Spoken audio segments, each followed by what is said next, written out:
মহিলাদের ওপর নারী নির্যাতনের যাবতীয় ঘটনা প্রয়োজনে ছোট ছোট মিটিং করে স্মরণ করিয়ে দেওয়ার কথা প্রধানমন্ত্রী বলছেন। শুধু তাই নয়, আরও একটা কথা বলছেন যে নির্বাচনের আগে তৃণমূল আর নির্বাচনের পরে তৃণমূলের মধ্যে আকাশ পাতাল তফাৎ।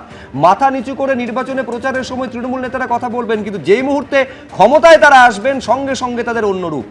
না, এই রূপগুলো দেখতে গেলে ওনাকে সঙ্গে সঙ্গে ওই আরজি করের কেসে সিবিআই কি করলো সেটাও একটু মানুষকে বোঝাতে হবে। আমি জাস্ট একটা কোট করছি, একটা আদালতের কেস, একটা রেপ মার্ডার নিয়ে আদালত বলছে একটা শিশুর রেপ মার্ডার কেস নিতে এত অনীহা, কোর্টের বিবেককে নাড়িয়ে দিচ্ছে এই ঘটনা। পুলিশ পরিবারকে ভয় দেখাচ্ছে। 4 বছরের শিশু, 1 সপ্তাহ আগের ঘটনা, উত্তরপ্রদেশ। ও মোদিজি, আপনি দেখাবেন না এই ঘটনাগুলো? আপনার রাজ্যে তো হচ্ছে, কেন দেখাবেন না মণিপুরের ঘটনা যেখানে উলঙ্গ করে একজন মহিলাকে রাস্তা দিয়ে পাঠানো হচ্ছে? দেখাবেন না বিহারের সেই ঘটনা যেখানে বক্ষে হাত দিয়ে যুবকরা মহিলাকে রাস্তা দিয়ে নিয়ে চলে যাচ্ছে? দেখাবেন না ওড়িশার সেই ঘটনা যেখানে অটো থেকে ফেলে দিয়ে নেশাগ্রস্ত অবস্থায় মহিলাকে পাচারের চক্রান্ত করা হচ্ছে? দেখাবেন না রাজস্থানের ঘটনা? দেখাবেন না উত্তরপ্রদেশের, মধ্যপ্রদেশের ঘটনাক্রমগুলো? নয়ডায় আজকে যে আন্দোলনটা চলছে শ্রমিকদের, সেটা দেখাবেন না? কোন আন্দোলনটা আপনি দেখাবেন বলুন তো? যখন বুলডোজারের জন্য আজকে উত্তরপ্রদেশে মহিলা যারা ভোট দিয়েছে বিজেপিকে, সম্ভ্রান্ত শ্রেণী, সেই গুজরাটিদের, সেই উত্তরপ্রদেশের সেই মারোয়ারিদের যে যন্ত্রণা আপনি বুলডোজার নীতিতে আনছেন, কাঁদছে লোকেরা, ভিডিওর পর ভিডিও আসছে, দেখাবেন না সেগুলো? আপনারা যা বলেন আর যা করেন পুরো আলাদা। আমরা যা বলি তা করি। আমরা লক্ষ্মীর ভান্ডার বলেছি, আমরা লক্ষ্মীর ভান্ডার পৌঁছে দিয়েছি। আমরা বলেছি যেদিনকে আরজিকর ঘটেছিল এই চ্যানেলে সুমন দাকে দেওয়ার শোতে যে দিদি বলেছেন আমার বাড়ির মেয়ে চলে গেছে বলে মনে হচ্ছে আমি প্রয়োজনে সিবিআই দেওয়া হয়েছে।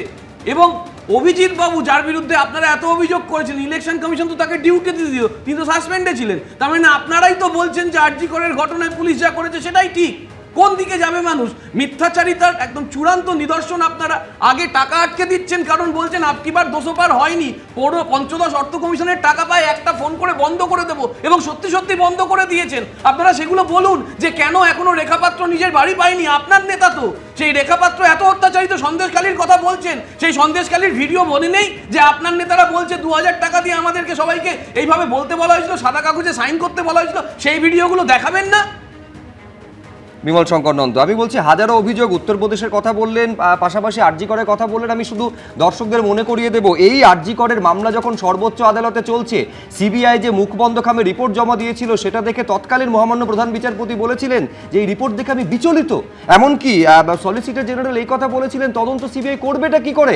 The place of occurrence has been altered, অর্থাৎ যেখানে অপরাধ ঘটেছে জায়গাটাই বদলে দেওয়া হয়েছে। এইরকম হাজারো কিন্তু অভিযোগ তদন্ত চলাকালীন একাধিক ক্ষেত্রে উঠেছে। কিন্তু উত্তর নেব বিমল শঙ্কর নন্দ। বাংলার রাজনৈতিক বাস্তবতা থেকে পালিয়ে যেতে গিয়ে বিহার, উত্তরপ্রদেশ, রাজস্থান, শুধু আমেরিকা যাওয়াটা বাকি ছিল। টিকিট পেলে সেখানেও পালাতো। তো আমি বলে দিই, তৃণমূলকে পালাতে হবে, রাজ্য ছেড়ে পালাতে হবে।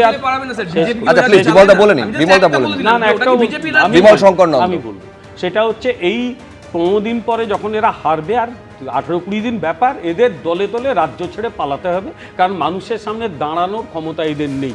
এবিপি আনন্দ, এগিয়ে থাকে, এগিয়ে রাখে।